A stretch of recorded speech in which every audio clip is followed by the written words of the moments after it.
শুভ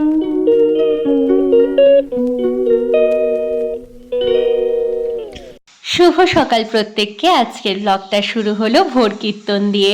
তো কার্তিক মাস চলছে, ভোর কীর্তন তো চলছে, আর আজকে আমাদের বাড়িতে এই কীর্তন দেওয়া হবে।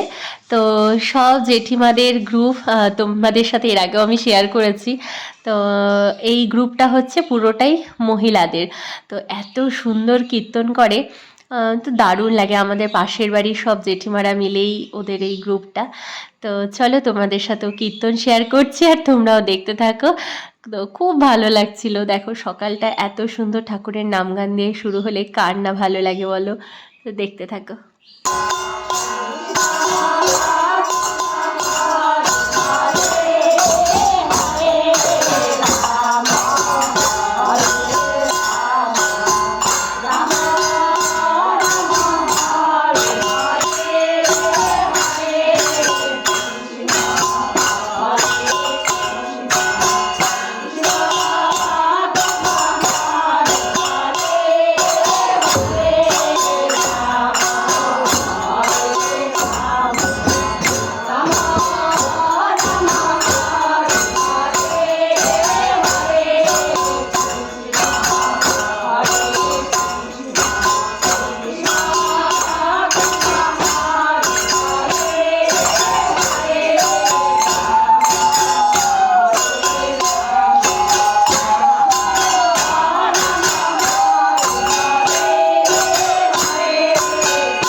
তো কেমন লাগলো বলো তোমাদের?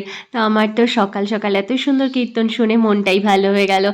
তো যাই হোক, আজকে যেহেতু ছুটি ছিল আমার, তো বাড়িতে ছিলাম আর সকালের ব্রেকফাস্টটা একটু অন্যরকম করে করার চেষ্টা করছিলাম। তো এই জিনিসটা আমি কোনোদিনও ট্রাই করিনি, আজকেই ফার্স্ট টাইম। তো তোমাদের সাথে একটু শেয়ার করছি। এটা হচ্ছে ধনেপাতার একটা চাটনি, আর এটার সাথে মসুর ডালের ধোসা। তো সেটাও ফার্স্ট টাইম, আর এই চাটনিটাও এইভাবে ফার্স্ট টাইম।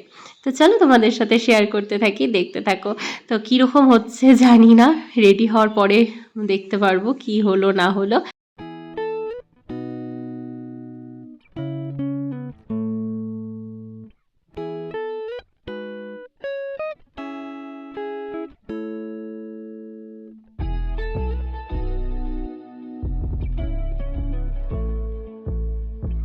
তো ফাইনালি রেডি হয়ে গেল আমার মসুর ডালের ধোসা, আর তার সাথে ধনে পাতার চাটনি। তো দেখতে তো বেশ লাগছিল, এবার মাকে গিয়ে দিয়ে দেখি মার কেমন লাগলো। তো চলো। কেমন? তো হাসছিলাম কেন বলো তো?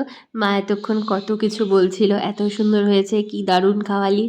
তো যেই আমি ক্যামেরাটাকে অন করলাম, মার কিন্তু গলাটা আস্তে হয়ে গেল, তো সেটার জন্যই হাসছিলাম। তো খেতে কিন্তু সত্যিই ভালো হয়েছিল। তো সন্ধে হয়ে গেছে আর আমরা এখন রেডি হয়ে গেছি। তো আমাদের পাশেই এক জেঠিমণিদের বাড়িতে আছে আজকে পুজো।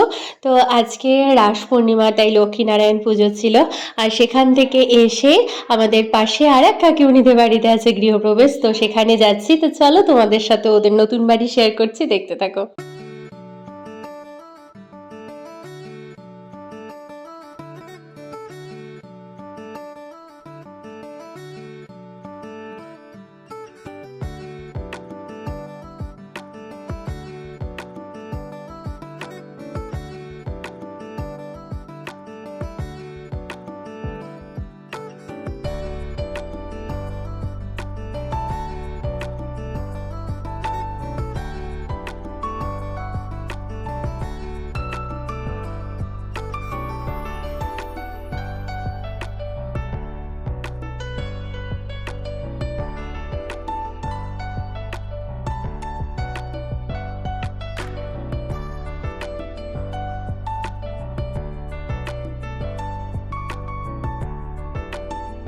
তো তারপরে ওখানে প্রসাদ খেয়ে বাড়ি চলে এসেছিলাম। আর আজকের ব্লগটা এখানেই এন্ড করছি, দেখা হচ্ছে একটি নতুন ব্লগে, ততক্ষণের জন্য টাটা।